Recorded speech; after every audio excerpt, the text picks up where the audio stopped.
وبركاته.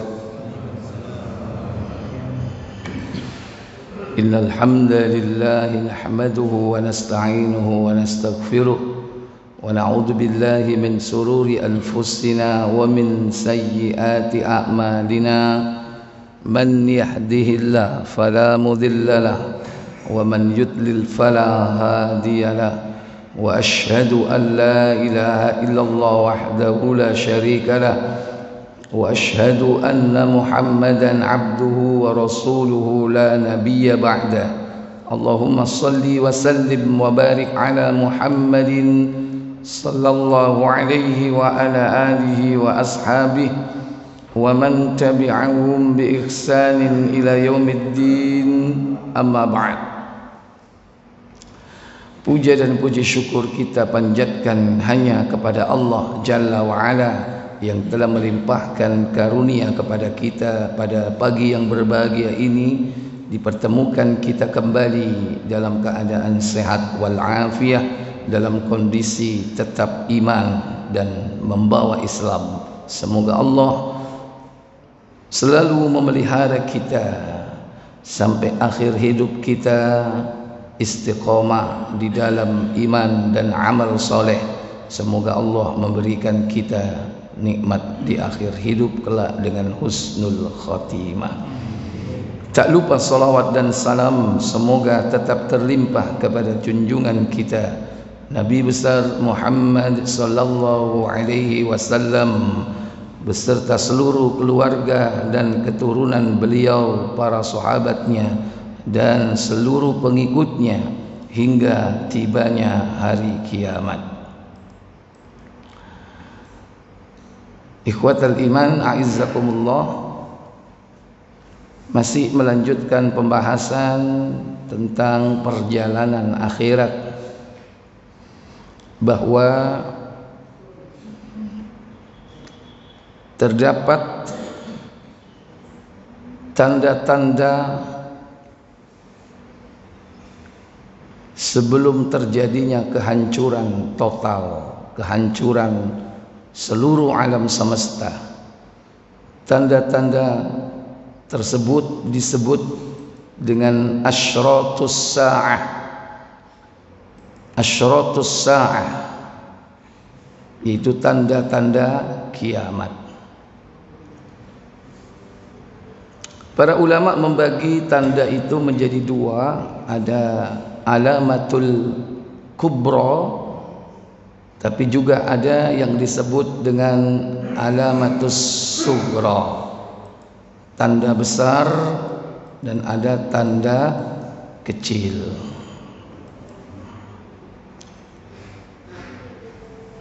Terakhir kemarin tanda apa, Pak?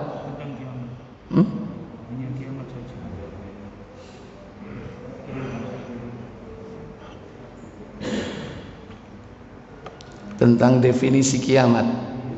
Baik. Tanda-tanda kiamat yang pertama, yang termasuk di antara tanda yang kecil, yaitu dimulai dari diutusnya Nabi kita Muhammad sallallahu alaihi wa ala alihi wasallam, di mana Nabi sallallahu alaihi wasallam pernah mengatakan,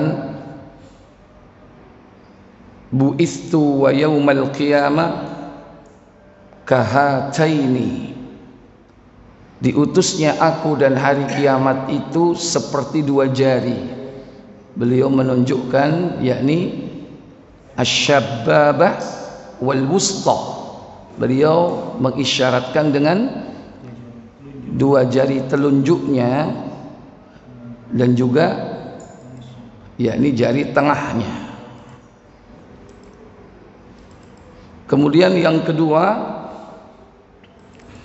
yang termasuk di antara tanda kecil, yaitu terbelahnya bulan. Itu termasuk di antara tanda kecil. Sebagaimana dalam surah Al-Qamar, ya, surah yang ke-50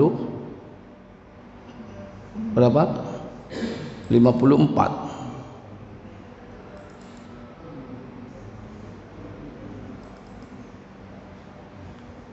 Iqtarabatis sa'atu wan syaqqal qamar.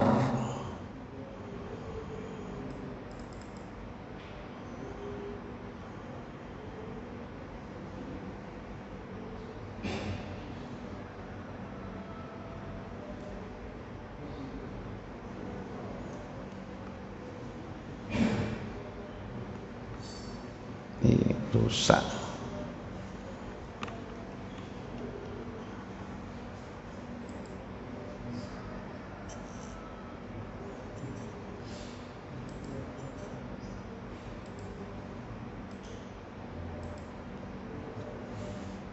Ini jadi begini ya.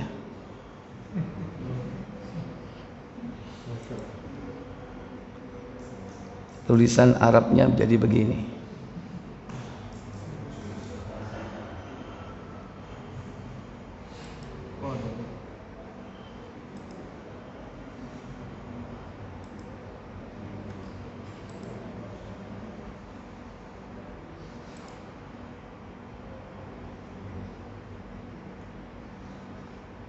Baik.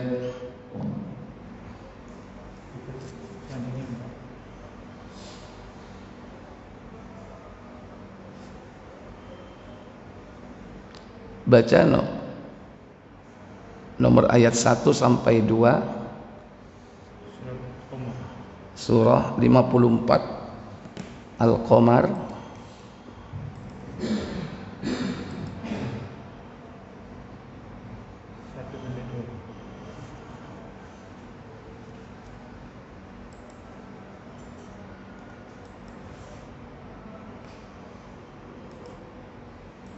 Ya, baca.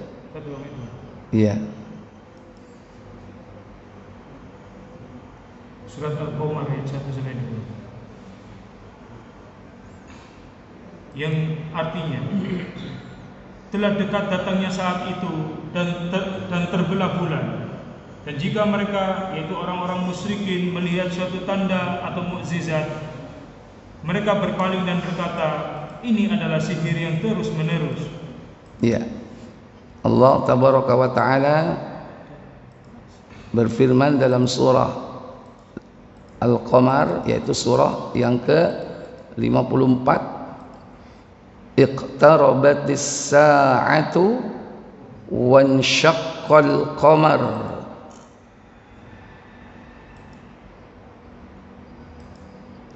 Wa yarau ayatan yu'ridu wa yaqulu sihrun mustamir. Telah dekat masanya hari kiamat dan bulan telah terbelah.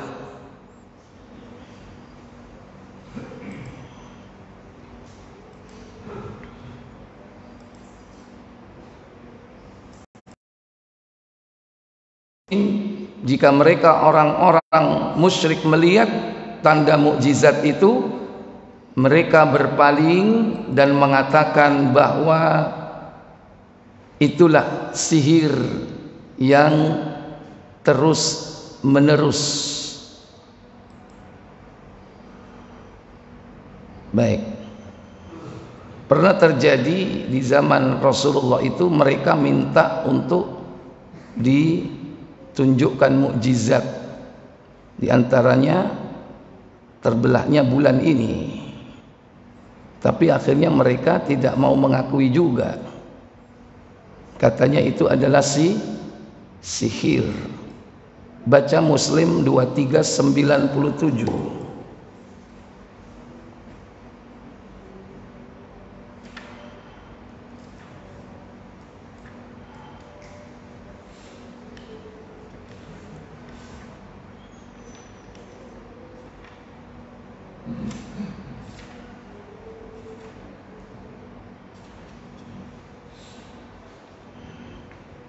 Muslim 2397.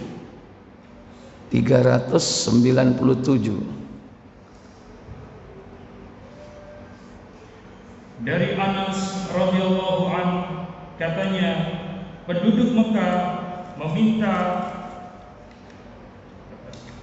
meminta Rasulullah SAW supaya memperlihatkan bukti atau mukjizat atas kenabiannya.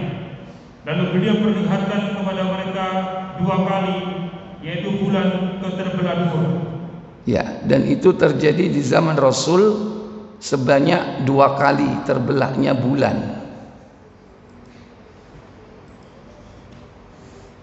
Fa'arahum insyiqaqul qamari marratain.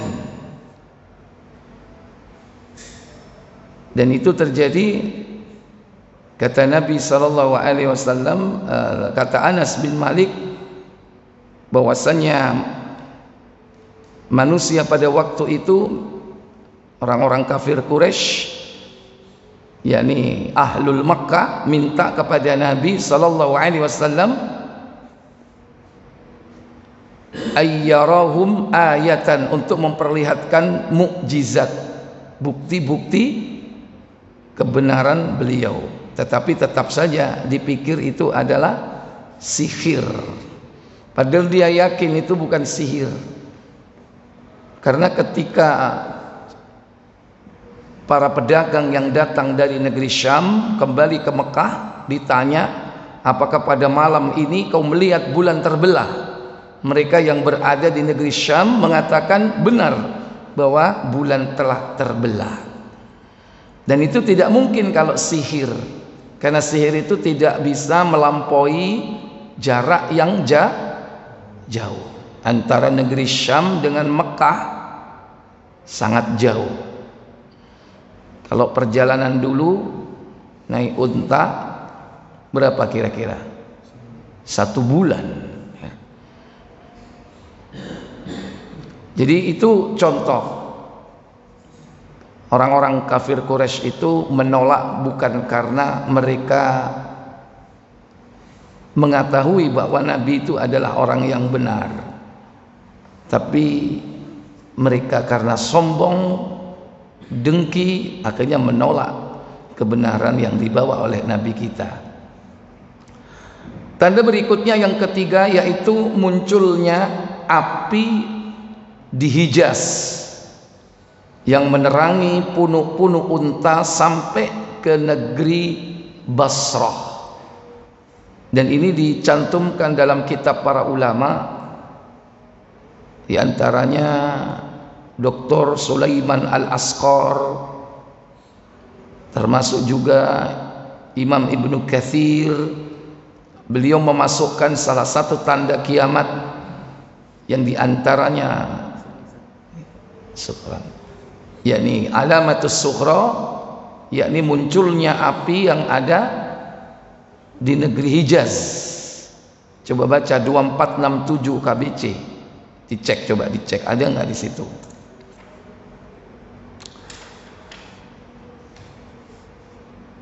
Abu Hurairah radhiyallahu taala meriwayatkan dalam hadis tersebut, ia berkata, silakan. Dari Abu Hurairah radhiyallahu anhu, katanya Rasulullah SAW bersabda, belum terjadi kiamat sebelum api menyala di bumi Hijaz sehingga menyinari leher unta-unta di Basrah. Iya. Ini ada kekeliruan, terbalik ini ya. Jadi mulai dari sini, an Abi Hurairah anna Rasulullah sallallahu alaihi wasallam qala la taqumus saa'ah, belum terjadi hari kiamat hatta takhruja naran, hingga muncul atau keluar api min ardil Hijaz, di negeri Hijaz. Hijaz itu Mekah, Madinah, Taif, itu termasuk Hijaz. Di tempat itu nanti muncul api tadhi'u a'naqal ibil, yang menerangi leher-leher onta bi Busra, yakni sampai ke negeri Basrah. Basrah itu kalau sekarang yaitu berada di Irak, bukan Syria ya. Basra, terus mana lagi selain Basra di Irak itu?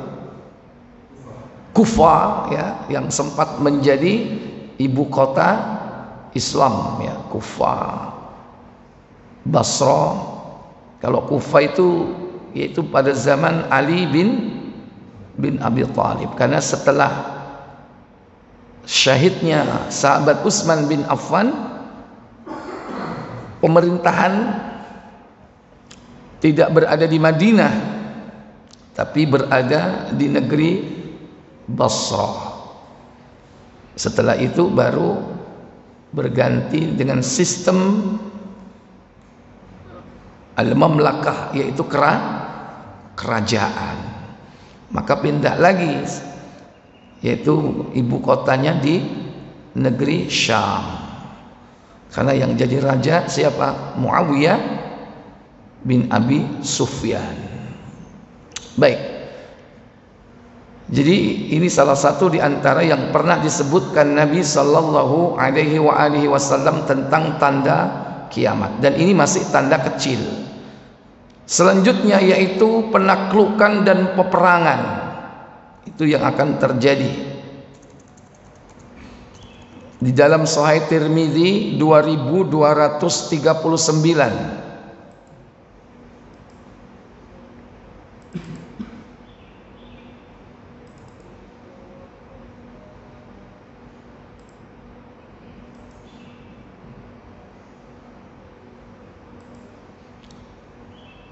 Ya, sudah ketemu, langsung dibantu. Iya, penaklukan. Dari Anas bin Malik, Rasulullah SAW bersabda. Apa sabdanya? Kota Konstantinopel dapat dikuasai seiring dengan terjadinya kiamat, yaitu puncak daripada nanti ketika kaum muslimin mendapatkan kejayaan.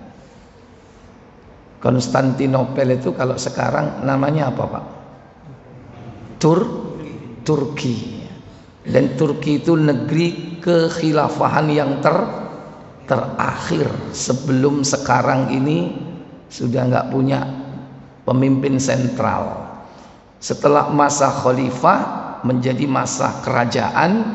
Kerajaan itu meliputi Bani Umayyah, kemudian Bani Abbasiyah, kemudian diteruskan dengan Turki Utsmani, atau orang bilang Ottoman, ya. Ottoman itu maksudnya Utsman, cuman dia bilangnya Ottoman. Dan itu terjadi kepemimpinan Islam itu selama berapa, Pak? 13 abad lamanya. Itu kepemimpinan Islam, mulai khalifah sampai berakhirnya, yakni kerajaan Utsmaniyah, ya, yang di Turki tahun berapa itu? 1924. Berarti nanti 2024 genap berapa tahun? 100 tahun. Janji Rasulullah itu setiap 100 tahun itu ada para mujaddid, para pembaharu dalam Islam yang akan membuat pencerahan, dan mungkin juga bahkan Islam akan memimpin kembali tampuk kepemimpinan dunia. Bisa jadi, insya Allah. Seneng nggak kalau itu terjadi, Pak? 2000 berapa kalau 100 tahun? Kurang berapa tahun, Pak? Kurang 3 tahun. Siapa pun jenengan, Pak. Nah, itu akan terjadi cepat atau lambat, cuman kita tidak bisa memastikan kapan tahunnya. Karena Islam itu sebelum kehancuran total kehidupan dunia diberi kesempatan sekali lagi untuk memegang tampuk kepemimpinan. Setelah itu kaum muslimin diwafatkan secara total, sehingga tidak ada lagi manusia yang beriman di muka bumi. Barulah terjadi kiamat. Karena muslim tidak akan mendapatkan kiamat itu sendiri. Nah, peperangan itu terjadi secara fakta dalam sejarah setelah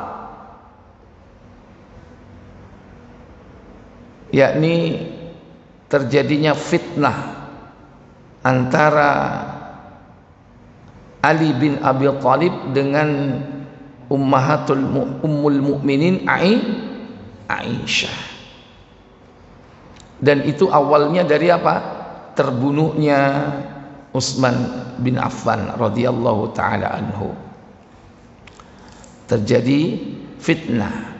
Maka dalam sejarah kita mengenal ada dua peperangan. Ada perang sifil dan juga ada perang Jamal. Dan itu peperangan antara sesama mukmin, Pak. Sama-sama mukmin berperang. Yang satu dipimpin oleh Ali bin Abi Thalib, satunya lagi Aisyah, ya. Yang pada saat itu baru pulang dari haji, ya, di Mekah.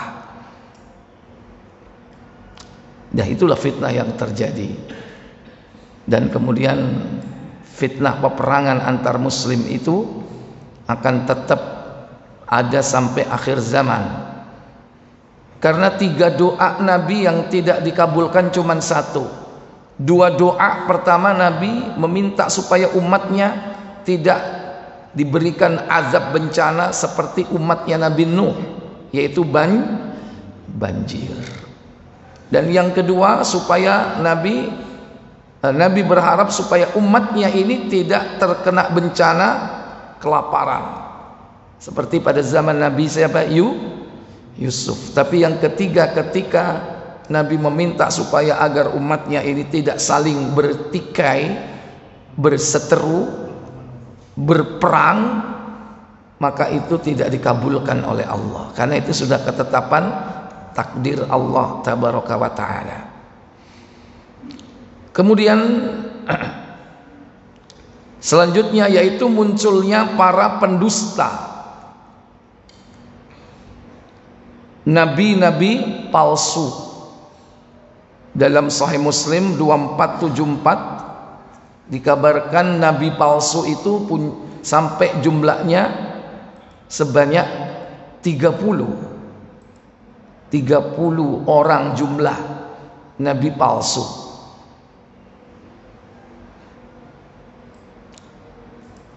Silakan.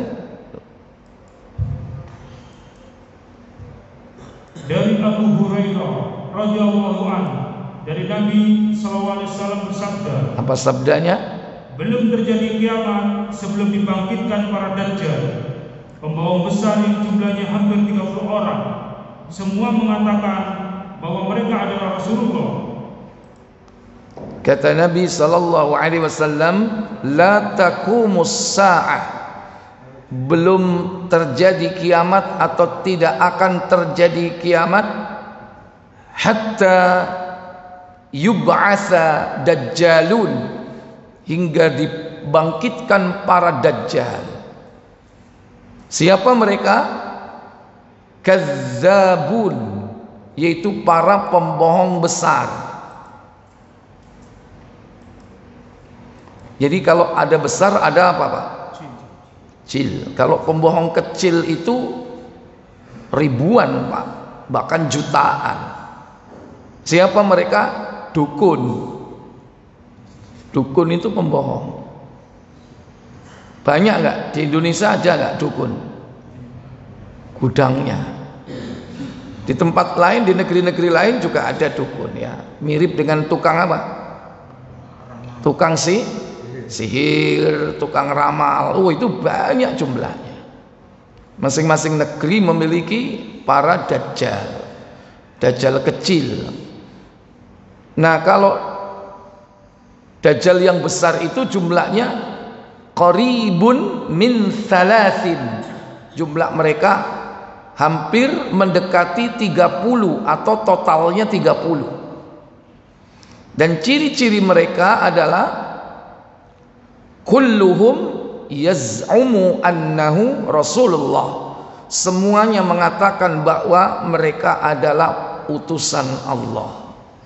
Berarti mereka kalau mengatakan utusan Allah berarti dia mengaku sebagai nabi atau rasul. Dan ini terjadi Bapak Ibu saudara sekalian, bahkan sebelum Nabi wafat itu sudah muncul nabi palsu. Siapa namanya Pak? Musailamah itu yang kedua, yang pertama. Halo, nabi palsu yang pertama. Dia ngaku sebagai nabi. Kalau Musailamah itu di negeri Yamamah. Nah ini muncul di negeri Yaman. Masih ingat?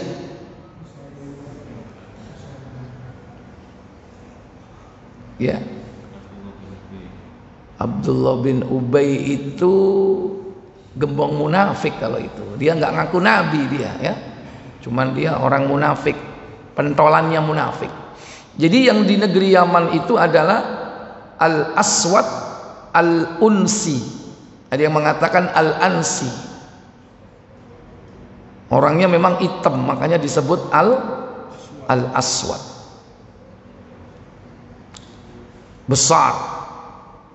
Ternyata dia itu punya jin. Yang jinnya itu bisa membantu dia mengeluarkan kalimat-kalimat yang indah, yang diklaim sebagai wahyu. Kejam dia, walaupun punya pasukan hanya 700 orang tapi bengis, sehingga di negeri Yaman itu banyak orang ketakutan.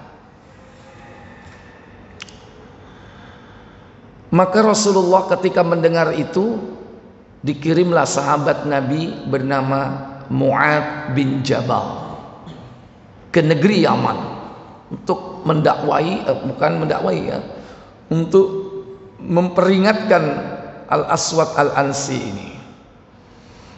Walaupun dia awalnya masuk Islam, ketika datang kepada mereka utusan Nabi, dia masuk Islam. Tapi lantas dia dalam perkembangannya mengaku sebagai Nabi.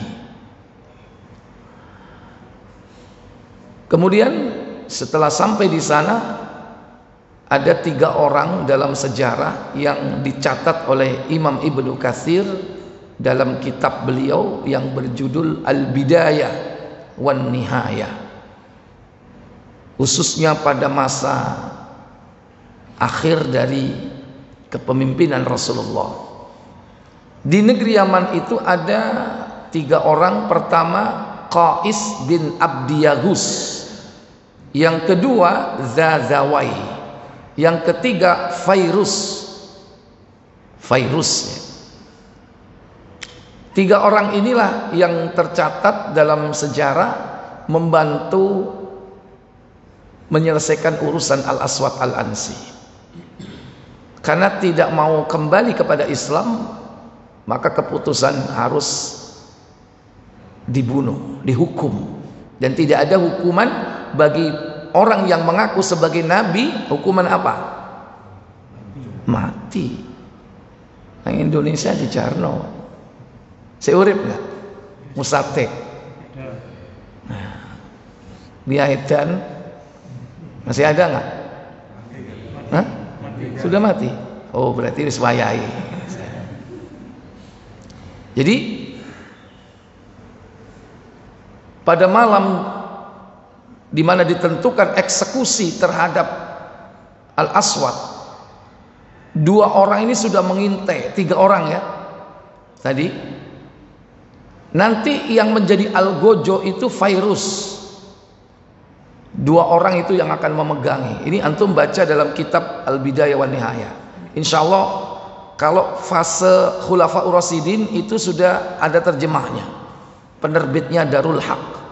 Tapi kalau yang lengkap, wah itu sampai 17 jilid kalau Al-Bidayah wan Nihayah, banyak sekali. Baik. Nah, ketika eksekusi dilakukan, istri dari Al-Aswad sendiri itu sudah muak dengan suaminya. Karena ya menghina Rasulullah, kemudian mengaku dia sebagai nabi, mengklaim dirinya dapat wahyu. Justru 3 orang ini dibantu oleh istrinya yang bernama Azad. Ketika itu Azad berada di depan kemah untuk berjaga-jaga kalau ada pengikut atau pasukan Al-Aswad ini masuk. 3 orang ini mengintai Al-Aswad yang sedang tidur, nanti mau digorok, disembelih. 2 orang memegangi Fairuz menyembelih, dihukum. Setelah terpotong lehernya, diterangkan dalam kitab itu, kepala yang sudah putus lehernya itu Pak, bisa bicara Pak. Mengatakan, hei Fairuz, aku gak punya urusan sama kau. Ternyata itu adalah jinnya, bukan Al-Aswadnya, karena gak mungkin masih bisa bicara. Masih mengeluarkan kata-kata yang diklaim sebagai wahyu. Nah, ketika ngorok digorok itu, pasukan yang di luar kemah itu mendengar suara itu. Kemudian datang ke kemah, ada apa dengan Nabi kita? Kata istrinya Azad, tenanglah, nabimu sedang menerima wahyu. Balik lagi mereka semuanya. Akhirnya sudah tenang, 4 orang ini pergi melarikan diri. Di pagi harinya pasukannya sudah melihat Al-Aswad sudah tewas. 3 hari setelah tewasnya Al-Aswad Al-Ansi ini, barulah Nabi wafat di bulan Rabiul Awal. Jadi dekat dengan masa detik-detik akhir masa Rasulullah. Berarti Rasul masih hidup, sudah muncul itu nabi palsu. Karena sebelumnya Nabi itu bermimpi mendapatkan 2 gelang dari emas, kanan dan kiri. Padahal layak atau tidak seorang laki-laki, apalagi Nabi, memakai gelang emas? Haram hukumnya bagi laki-laki memakai aksesoris perhiasan dari emas. Bukan hanya perhiasan, apapun ya, aksesoris, jam tangan, ballpoint, ya cincin, apalagi cincin itu jelas kadang-kadang bukan, kalau cincin memang fungsi hias, tapi kadang ada yang fungsi seperti arloji, itu kan fungsinya yang diambil. Ballpoint itu fungsinya, tapi kalau terbuat dari emas nggak boleh, atau ada campuran emas nggak boleh, dan itu haram bagi seorang lelaki. Tapi mimpinya Nabi, beliau memakai gelang malah. Kemudian beliau mentakwil ini tidak lain adalah fitnah akan munculnya orang-orang yang akan mengaku sebagai nabi. Dan kemudian 2 gelang itu ditiup oleh Nabi, terbang. Itu ada dalam riwayatnya. Nah, setelah Al-Aswad Al-Ansi ini tewas, Nabi 3 hari kemudian wafat. Pemerintahan dipimpin oleh khalifah pertama, yaitu Abu Bakar As-Siddiq radhiyallahu ta'ala. Dipilih secara aklamasi oleh para sahabat ketika itu. Beliau memimpin hanya 2 tahun. Nah, di masa beliau inilah muncul nabi palsu yang kedua. Siapa tadi? Musailamah Al-Kadzdzab. Nah, ini pengikutnya banyak di negeri Yamama, dan semakin besar pengikutnya ketika dia kawin dengan nabi palsu perempuan, klop wisan, namanya Sajah At-Tamimah. Musailamah ngaku nabi, Sajah At-Tamimah juga mengaku sebagai nabi. Semakin banyak kuat pengikutnya, sampai terdengar kepada Abu Bakar As-Siddiq. Abu Bakar As-Siddiq mengirim utusan, yaitu Syaifullah. Siapa Syaifullah? Pedang Allah? Khalid bin Walid.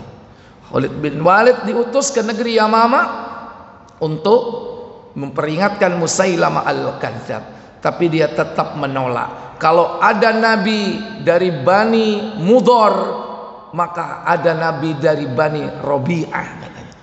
Karena nabi itu dari Bani Mudhar. Adapun Musailamah ini dari Bani Rabi'ah. Dan banyak pendukungnya. Karena mereka ta'assub, fanatis terhadap suku.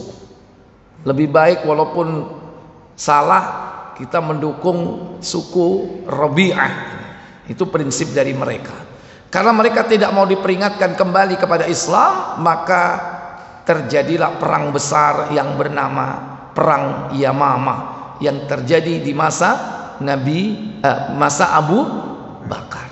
Makanya Abu Bakar As-Siddiq jasa utamanya yaitu memerangi orang-orang yang enggan membayar zakat dan memerangi orang-orang yang murtad keluar dari Islam. Itu banyak terjadi di zaman Abu Bakar, terutama ketika munculnya nabi palsu. Musailamah juga begitu. Dia berusaha membuat ayat-ayat gitu. Kalau kita ada Al-Qari'ah, Al-Qari'atu mal-Qari'ah, wa ma adraka mal-Qari'ah. Hari kiamat. Apakah hari kiamat itu? Dan tahukah kamu apakah hari kiamat itu? Ini wahyu, Pak. Orang Arab Quraisy saja takjub dengan kalimat ini. Ini bukan kalimat manusia ini. Ini turun dari langit. Karena belum ada yang mengabarkan tentang hari kiamat. Yauma yakunun nasu kal farashil mabthuth. Pada hari itu manusia bagaikan anai-anai atau laron yang bertebaran. Wa takunul jibalu kal ihnil manfush. Dan gunung bagaikan kapas yang ditiup angin. Musailamah membuat ayat mirip itu. Al-filu mal-fil wa ma adraka mal-fil. Gajah, tahukah kamu apakah gajah itu? Al-filu hayawanun kabir wa ainun saghir wa hurtumun tawil. Gajah binatang yang amat besar, matanya kecil, hurtum di situ ekor. Dia nggak menyebutkan udhun, ya. Itu Musailamah. Kalau gajah, siapa yang nggak tahu gajah? Yang mendeskripsikan gajah semua orang bisa. Anak kecil pun bisa mendeklamasikan. Beda dengan tadi. Hari ketika manusia bagaikan laron yang bertebaran, gunung bagaikan langit, bagaikan kapas yang ditiup angin. Orang Quraisy ketika mendengar itu takjub, Pak. Kenapa? Karena sudah terbentuk mindset bahwa Nabi itu selama hidup belum pernah dusta. Dan mereka percaya Nabi itu gak pernah bohong. Makanya mereka menjuluki beliau jauh sebelum jadi Nabi dengan sebutan apa? Al-Amin. Orang yang jujur, yang dapat dipercaya, belum pernah berdusta seumur hidup. Dan ketika Nabi menyampaikan itu, mereka yakin beliau nggak dusta, dan mereka yakin itu bukan buatan Nabi Muhammad. Kenapa? Beliau itu nggak bisa bersair, tapi mengeluarkan kalimat yang luar biasa. Mereka yakin. Nah, muncul Musailamah nyoba-nyoba gaya ayat. Ya lucu. Musailamah, nanti di Bani Abbasiyah muncul Tulaiha. Terus nanti ada nabi-nabi palsu berikutnya yang terdekat dengan zaman kita, yang sampai mempengaruhi sebagian manusia di muka bumi ini, yaitu yang muncul di India, di Lahori. Apa itu? Tokohnya namanya Mirza Ghulam Ahmad. Kelompoknya disebut Ahmadiyah. Itu di setiap negara ada, Pak, Ahmadiyah, Pak. Di Indonesia ada nggak ya? Ada nggak? Nah, bebas nggak? Dibiarkan nggak? Dibiarkan. Lumayan kan? Kalau waktunya pemilihan suksesi kan bisa dimanfaatkan apanya? Suaranya. Makanya kesesatan di negeri kita ini bebas karena bisa dimanfaatkan untuk meningkatkan ya tujuannya kan untuk itu. Kamu mau sesat atau tidak ya. Sama seperti LDII. Semakin besar nggak? Kantornya semakin bagus, semakin terang-terangan, semakin banyak ya kan? Di sini ada nggak Pak? Di mana Pak? Gedangan, Buduran sini ada Pak. Masuk konfit itu ada masjid LDII. Semakin banyak.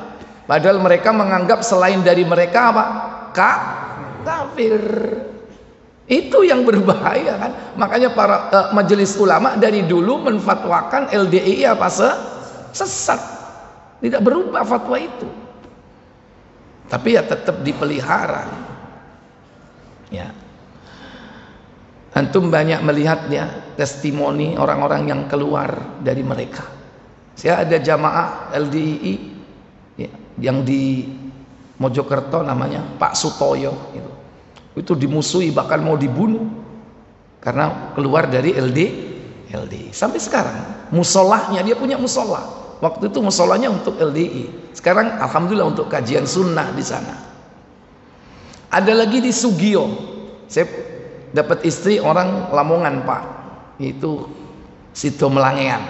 Itu sebelum Sugio, sesudah Sugio itu tempat desa istri. Sugio itu termasuk tempat yang banyak pengikut LDII-nya. Nah sekarang alhamdulillah ada seorang yang mulai mengerti tentang manhaj yang benar ya, ahlus sunnah yang benar, akhirnya keluar. Tapi sama dimusuhi Pak. Dia punya musola atau tempat dijadikan kajian-kajian untuk sunnah. Rata-rata mereka yang telah mengirim putra-putrinya, keturunannya ke Timur Tengah belajar Islam di sana, mengerti akhirnya. Ternyata selama ini yang disampaikan ini hanya sekedar untuk ta'assub, yaitu fanatik kepada kelompoknya saja. Kalaupun mereka punya kutubus sittah, hadis-hadisnya itu ya untuk mereka dan untuk memperkuat pemahaman mereka.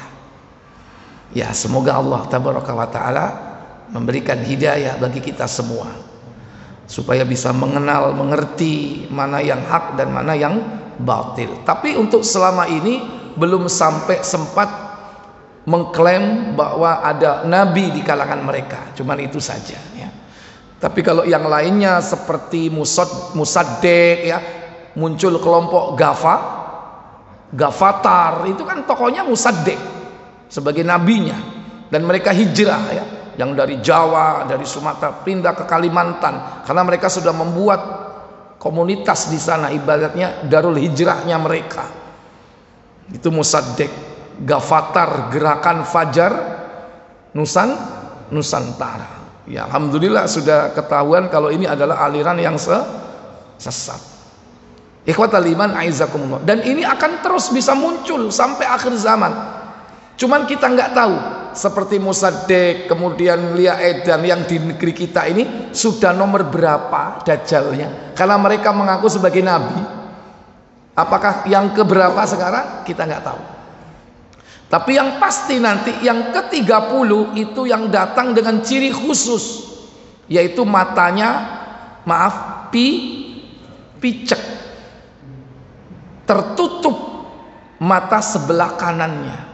Berarti dia hanya bisa melihat dengan mata sebelah kiri. Baik, itu nanti ada bahasan secara khusus tentang Dajjal yang besar. Kemudian selanjutnya banyak terjadi fitnah dan banyak orang murtad. Mereka menjual agama. Di antaranya coba dibuka Tirmizi 2286 atau langsung di Tirmizi 2000 2197.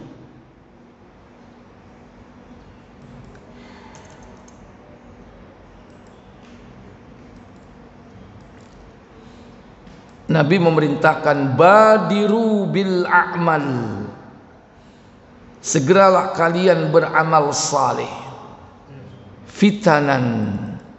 Silakan. Dari Anas bin Malik dari Rasulullah SAW, beliau bersabda, akan terjadi fitnah menjelang hari kiamat seperti sebagian malam yang gelap gulita. Pada pagi hari dalam waktu terjadinya fitnah, seseorang beriman, namun di sore harinya kafir. Sebaliknya, di waktu sore dia beriman dan di pagi harinya dia kafir. Kaum-kaum atau orang-orang yang menjual agama mereka dengan kesenangan duniawi. Ya. Ini sudah terjadi atau belum yang tadi disebutkan? Nabi SAW beliau bersabda, akan terjadi fitnah menjelang hari kiamat. Di mana fitnah itu? Kakito'il lailil muzlim, bagaikan potongan-potongan malam yang gelap gulita. Yusbihur rajul mu'min wa yumsiya kafir. Di pagi hari orang beriman, di sore harinya menjadi apa? Kafir. Sebaliknya, wa yumsiya mu'min, di sore hari dia beriman, wa yusbihu kafir. Kenapa seperti itu? Yabi'u dinahu bi'arodin minat dunya. Banyak di kalangan manusia nanti menjual agamanya dengan harga yang murah. Dengan harga yang murah, yaitu dijual agama dengan urusan dunia. Makanya jangan heran nanti di akhir zaman ini banyak orang pinter di bidang agama. Secara kognitif dia punya ilmu yang banyak, bahkan gelarnya bisa jadi sampai mendapatkan gelar puncak, yaitu apa? Profesor atau doktor di bidang agama, tapi memfatwakan yang halal jadi apa? Haram. Sebaliknya yang haram jadi apa? Halal. Saya tanya, menutup aurat pakai jilbab itu wajib enggak? Pak, wajib atau tidak, Pak? Wajib. Tapi ada enggak yang mengatakan bahwa hal itu tidak wajib? Bahkan itu bukan orang biasa, ulama. Jadi banyak nanti ulama-ulama yang menjual ilmunya dengan dunia, dengan fulus wal nuqud, dengan uang, dengan kedudukan, dengan apapun yang termasuk di antara fitnah dunia. Hingga fatwa-fatwanya ini bisa sesuai dengan pesanan. Tergantung siapa yang mau memesan. Kalau dia mau dengan membayar harga yang mahal sekali, menurut ukuran manusia mahal, padahal itu murah di hadapan Allah Jalla wa'ala. Tapi itulah nanti yang akan terjadi.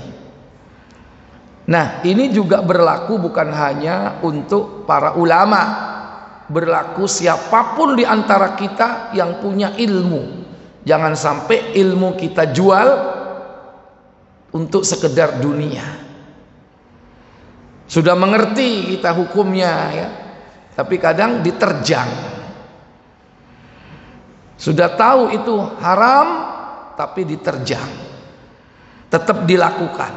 Demi apa? Demi harta, demi fulus. Ini termasuk di antara menjual agama. Sudah tahu kalau riba itu haram. Haram nggak riba itu, Pak? Haram. Tapi tetap aja dikerjakan, Pak. Terpaksa Ustaz, terpaksa. Nah, ini hati-hati, jangan kita mengklaim diri kita terpaksa lantas melakukannya. Sejauh mana kita dianggap darurat itu? Padahal ancaman riba itu luar biasa. Kita tahu itu, Quran menjelaskan, hadis mengingatkan, tapi tetap saja Ustaz nek gak direwangi utang gak duwe apa-apa Ustaz. Sampai pernah dengar prinsip begitu nggak? Iya, nek gak direwangi utang ini iki, gak direwangi kredit, maksud saya kredit yang pakai apa? Bunga berbunga. Saya nggak punya apa-apa Ustaz. Zaman sekarang kalau nggak kredit, nggak rumah saya, nggak punya mobil saya, nggak punya ini dan nggak punya itu. Padahal sudah ngerti kalau riba itu dilaknat oleh Nabi Sallallahu Alaihi Wasallam. 3 atau 4 kelompok orang yang dilaknat oleh Nabi. Baca dalam Sahih Ibnu Majah nomor 1861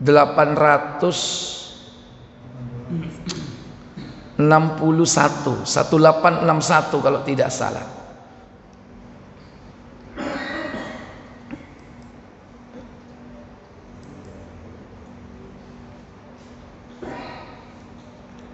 Silakan.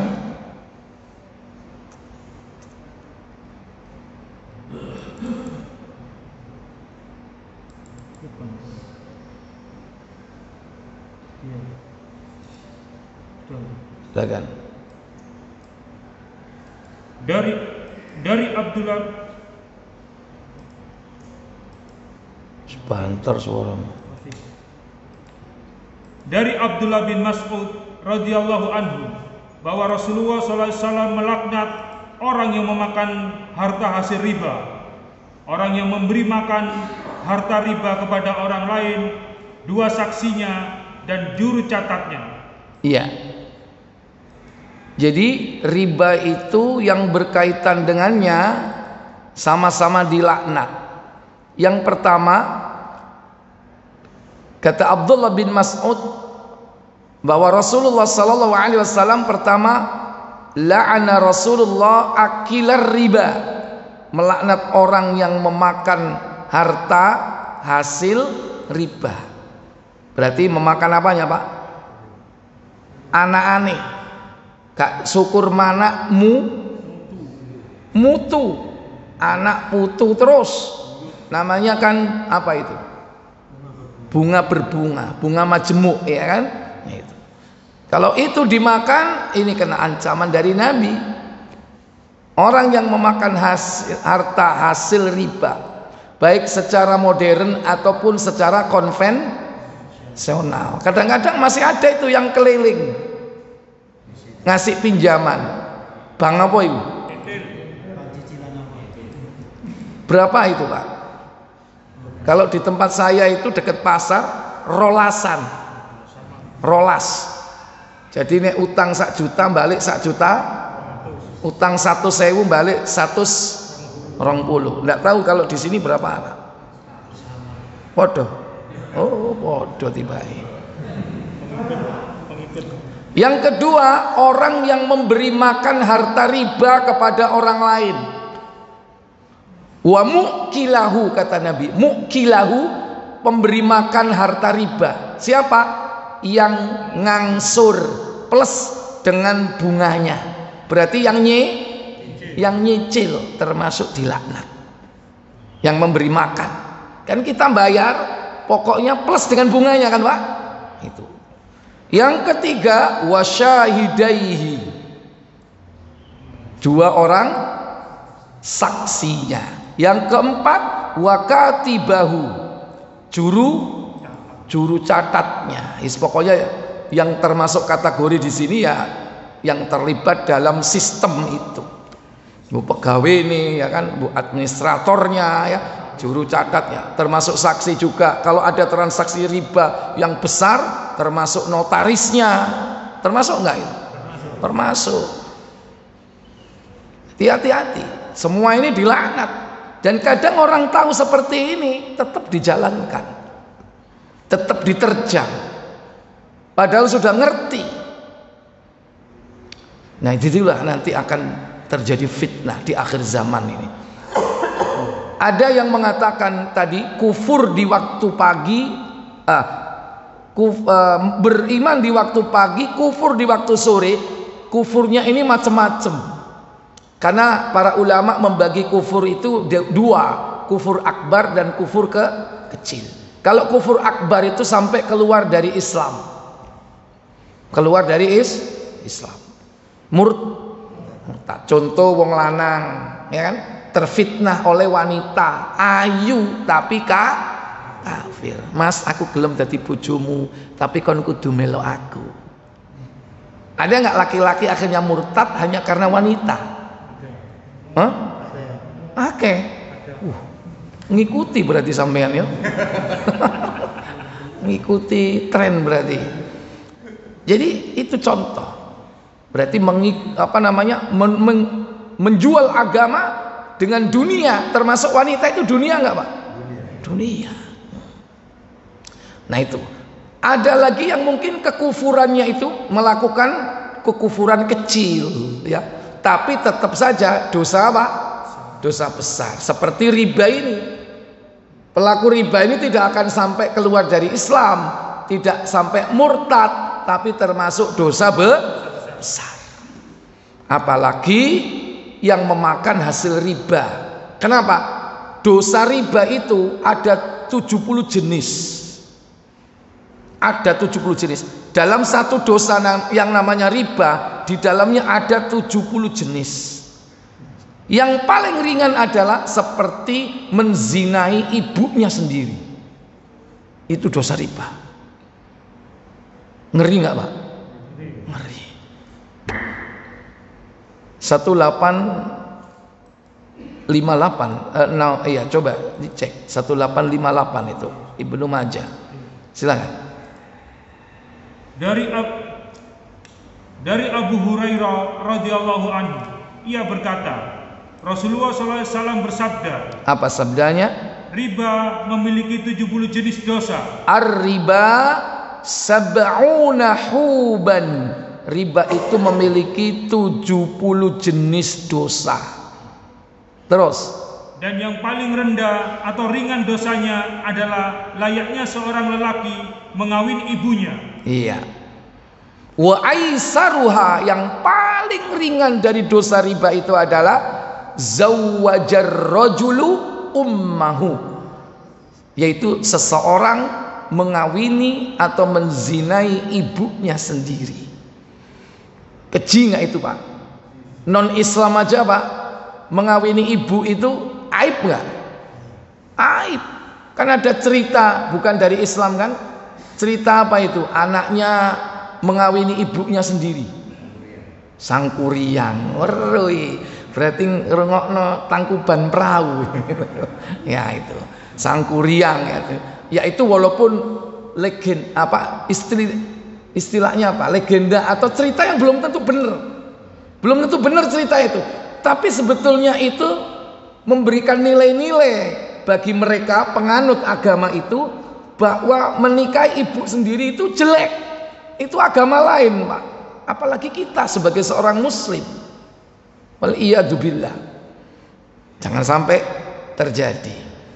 Nah, salah satu di antara dosa riba yang paling ringan itu adalah seperti itu. Wal iyadzubillah. Tapi di zaman sekarang Pak, wis kadang timbangane gak menang ya kan, timbangane dihina wong, akhirnya apa? Itu tadi, tampak seakan-akan di hadapan manusia bagus, tapi semuanya berasal dari apa? Riba. Mending Pak nggak punya apa-apa tapi nggak punya utangan riba, daripada kita tampak di hadapan manusia hebat tapi sebetulnya semua itu dibeli dari proses riba. Apa yang mau dibanggakan ya? Nah, tapi inilah fitnah yang terjadi di zaman sekarang. Sebagaimana tadi dikatakan oleh Nabi, dan itu termasuk tanda kiamat. Dunia ini luar biasa, perkembangannya luar biasa. Itu ternyata semua itu karena sistem riba.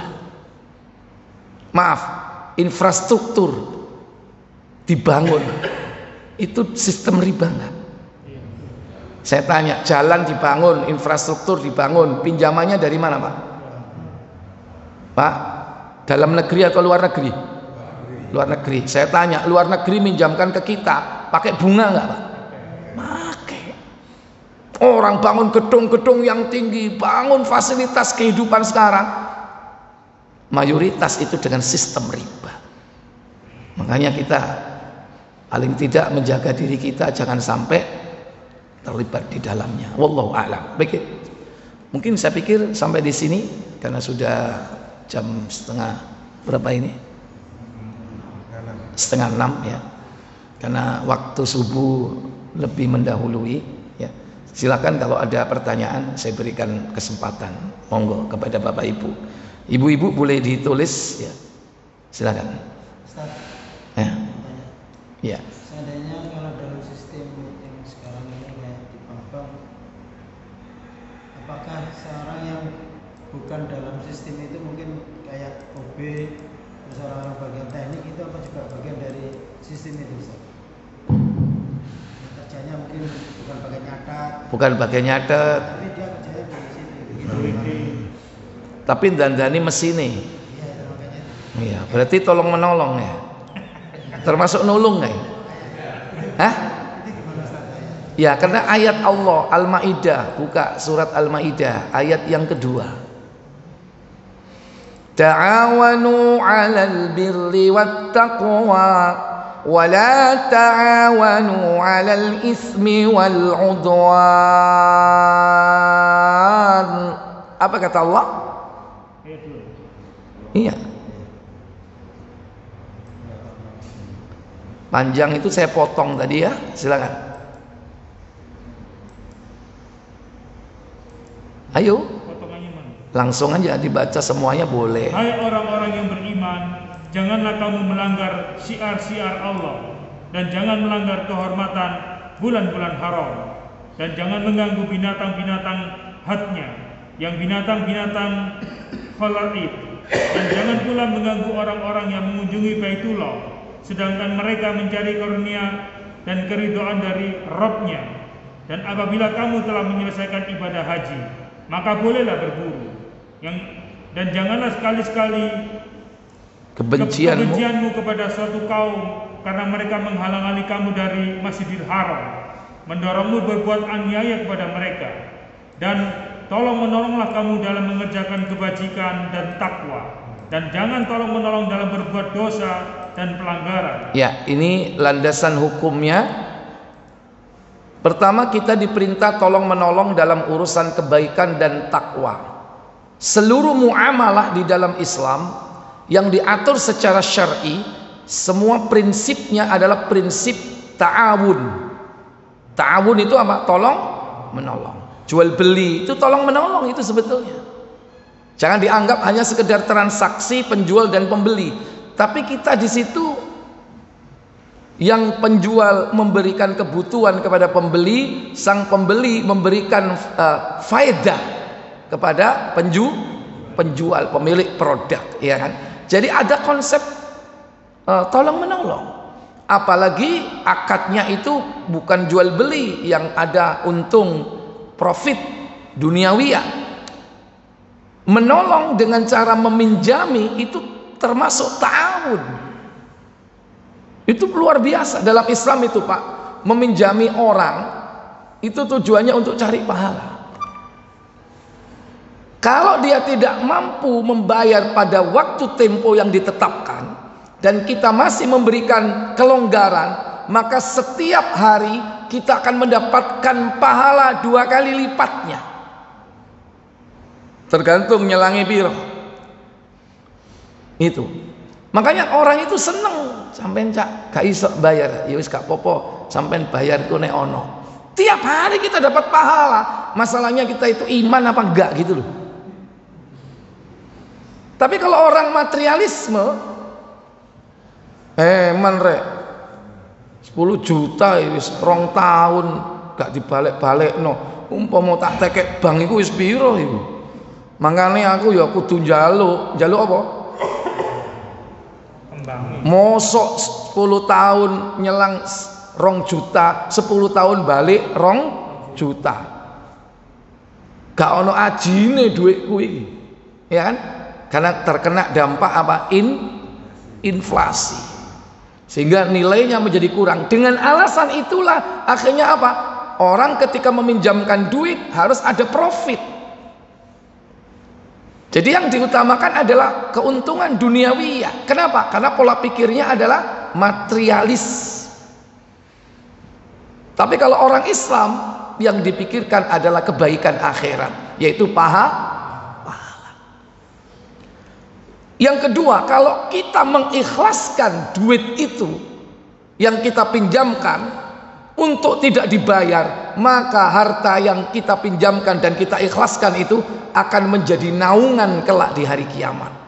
Ketika hari di padang mahsyar, matahari didekatkan 1 mil dari kepala, orang ini dinaungi oleh Allah. Dari apa? Dari hutang yang diikhlaskan. Ya tergantung. Nek duwe 100 juta ya terop ya kan.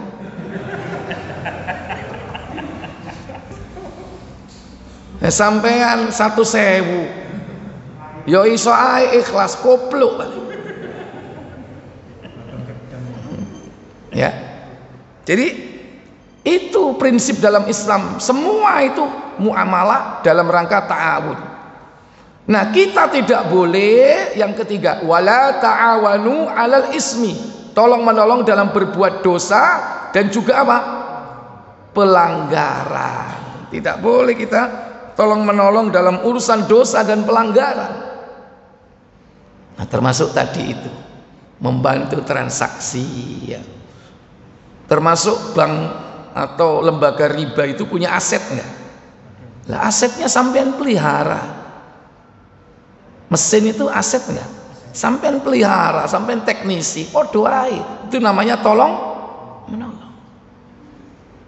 Itu termasuk tolong. Sama seperti ada orang bertanya, boleh enggak jadi tukang bangun gereja? Halo? Secara akad transaksional memang saya kerja, keluar keringat, saya harus dapat duit dong. Tapi di dalam setiap transaksi akad, apakah jual beli, apakah ijarah, seperti itu ijarah, pengupahan, dia dapat ujroh, ya dari hasil jasa dia nukang itu, ijarah. Seluruh akad dalam Islam itu ada prinsip tolong menolong. Termasuk nolong nggak seperti itu? Nolong. Mesti orang itu ada kelebihannya, nggak mungkin pas antara jasa dan hasilnya. Mesti ada apa? Hal-hal lebih. Dari segi waktu mungkin dia lebih, ya kan? Dari segi komitmen, loyalitas.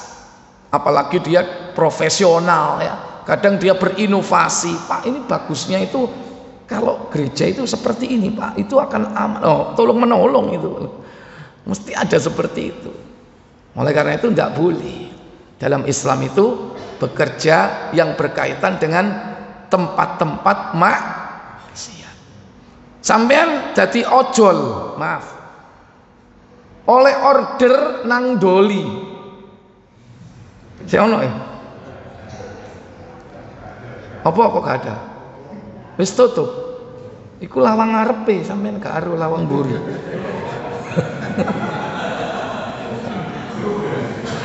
Ojo nuduh aku lho ya. Lu aku iku duwe jadwal rek, sering lewat kono. Aku duwe jadwal nang nggone Duku Kupang. Ya. Jadi kalau order seperti itu sampean terima enggak, Pak?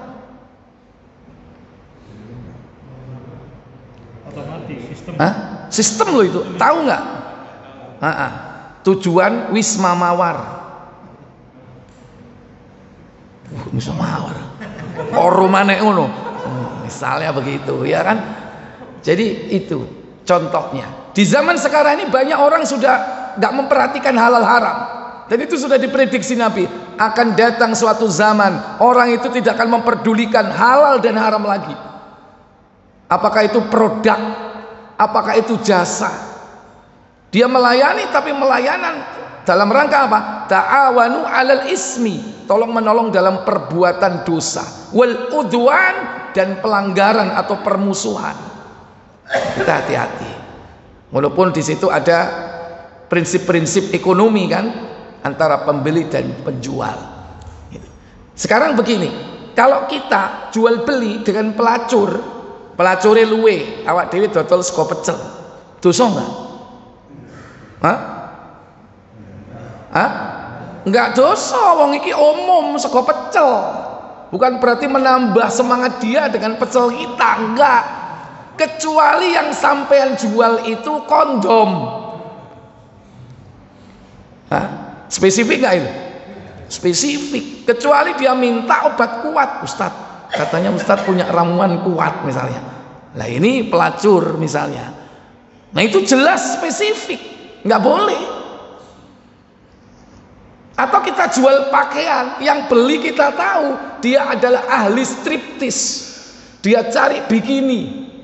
Kita tahu loh ya, bukan kita nggak tahu. Kalau nggak tahu kita nggak masalah, kita husnudzon ya kan. Kalau nggak tahu, mungkin dia mau striptis untuk suaminya, karena kita nggak tahu ya kan. Kita jual bikini misalnya. Tapi kalau customer kita ini tahu ini tokoh terkenal dalam bidang itu, dia beli ke kita, kok dice, ojo-ojo bengi kok digawe,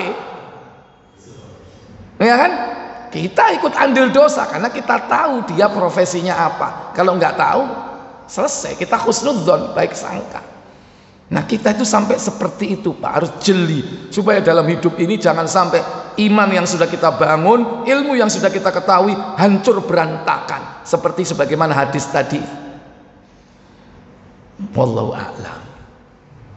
Baik, satu lagi mungkin terakhir Pak G, silakan.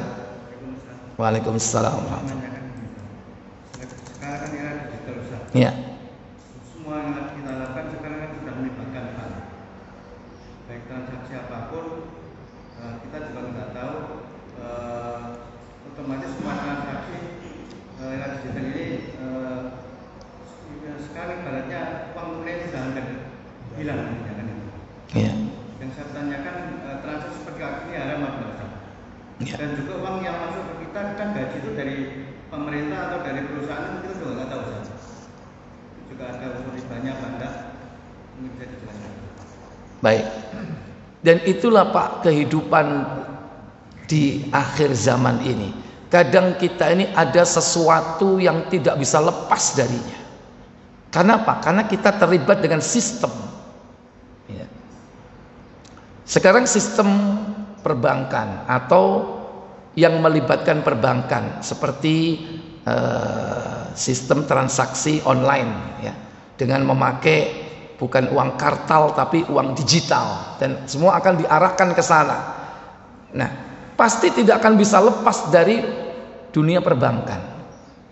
Ya.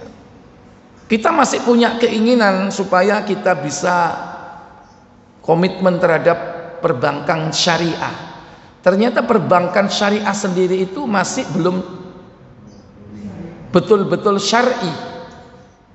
Walaupun secara teori memang benar teorinya gitu, tapi secara praktis masih belum 100%. Ya, ngakunya syariah, tapi prakteknya sari B, sari C, sari D dan seterusnya ya, banyak macam-macam.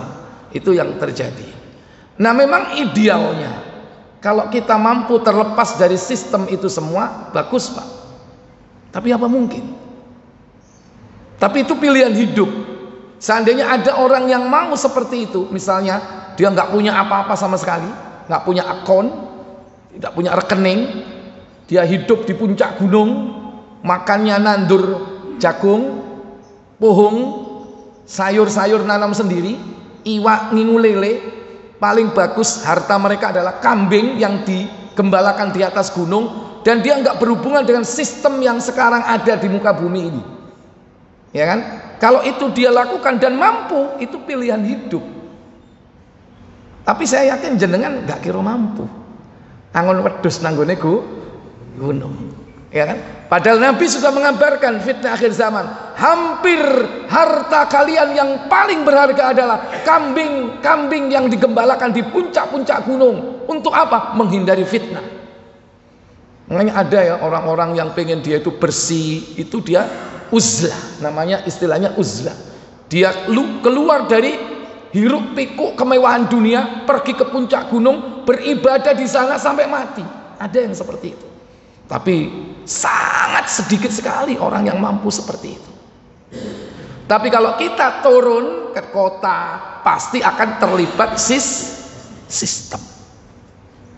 Apakah kita mau, rela ataukah tidak rela, tetap akan terkena sistem itu. Contoh misalnya, semua di antara kita pasti punya rekening.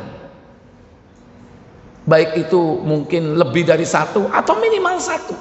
Baik itu yang konvensional ataupun syariah. Yang terpenting di sini Bapak Ibu, kalau kita sebagai pegawai misalnya mau tidak mau transfer dana gajinya, ya honornya melalui bank yang ternyata didesain secara ribawi, paling tidak jangan kita berniat untuk investasi di sana. Artinya itu hanya sebagai alat saja untuk transaksi, untuk lalu lintas duit kita.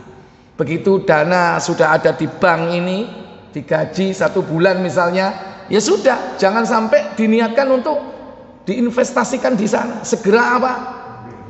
Diambil, entah dipindahkan mungkin ke bank syariah.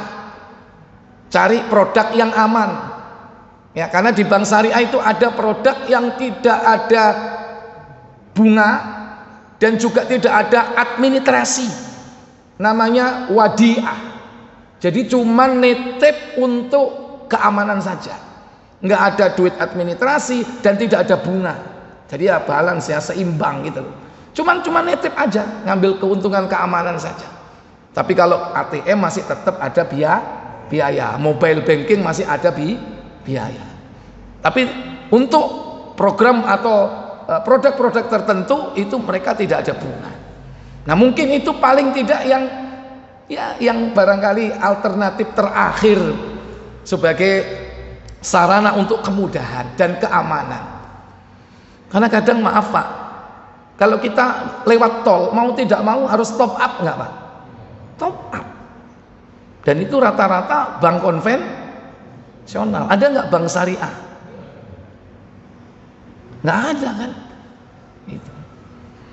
Dan paling tidak berarti secara tidak langsung kita ini dipaksa untuk apa? Untuk bermuamalah.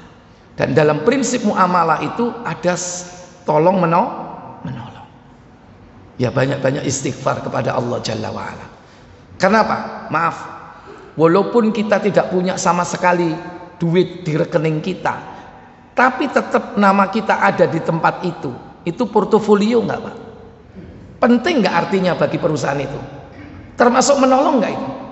Walaupun hanya sekian 0,00 sekian persen dari seluruh nasabah yang ada di tempat itu, tapi itu termasuk bagian dari menolong. Karena kita bagian dari mereka, memperbanyak portofolio mereka. Penting itu arti bagi mereka. Nah dari situlah yang saya maksud, manusia digiring suatu saat itu, ya sekarang ini maksudnya untuk mengikuti sistem. Dan sistem ini nanti Allah akan hancurkan di suatu saat. Akan dihancurkan. Kembali kepada masa sebelum munculnya teknologi, sehingga tidak ada apa-apa sama sekali. Ini. Sebetulnya kita prihatin Pak, kalau kita timbang kelebihan dan kekurangannya. Anak-anak kita dengan cara belajar daring, dengan hadir langsung bersama guru, itu manfaatnya lebih besar mana Pak? Hadir langsung. Hadir langsung daripada anak daring. Dengan daring ini Pak, maaf, dia kenal dunia internet pasti. Satu. Kedua, kita nggak bisa ngontrol 100%. Daringnya sak jam Pak. Begitu mari, ya kan, kita telat minta 1 menit 2 menit, bisa nggak dia menjelajah? Halo, bisa menjelajah kemana-mana. Walaupun alasannya Pak, game. Tapi apa tidak mungkin tahu-tahu ada konten porno masuk, jeleng, ada nggak? Sangat banyak katanya. Itu yang kita khawatirkan. Nah, kita prihatin. Makanya mending belajar kembali kepada sistem yang lama. Tapi mau tidak mau sekarang Pak dituntut untuk itu. Suatu saat sama sekali nanti barangkali sekolah itu nggak perlu hadir, cukup di rumah belajar. Sama seperti Bapak bekerja bukan 50-50, WFO, WFH ya kan, bisa jadi di rumah terus, nggak perlu ke kantor. Suatu saat itu akan terjadi. Maka pilihan hidup dalam Sahih Ibnu Majah, Abu Dawud nomor nanti dibaca suatu saat ya, nomor 4244, akan datang zaman sebelum Dajjal itu muncul, itu orang akan mau tidak mau mengikuti cara manusia melakukannya, sehingga orang tidak bisa lepas dari hal itu, sehingga orang berkumpul bagaikan daging berkumpul pada tulang rusuk katanya. Seperti itu digambarkan oleh Nabi SAW. Wallahu a'lam. Baik, saya pikir cukup. Semoga Allah memudahkan kita dalam menghadapi fitnah yang terjadi pada kehidupan kita saat ini, dan Allah memberikan pertolongan kepada kita untuk senantiasa istiqomah di dalam agama kita, agar kita tidak keluar dari jalan as-sirat al-mustaqim. Itulah ad-dinul Islam. Wa akhiru da'wana walhamdulillahi rabbil alamin. Subhanakallahumma wa bihamdik, asyhadu an la ilaha illa anta, astaghfiruka wa atubu ilaik. Wassalamualaikum warahmatullahi wabarakatuh.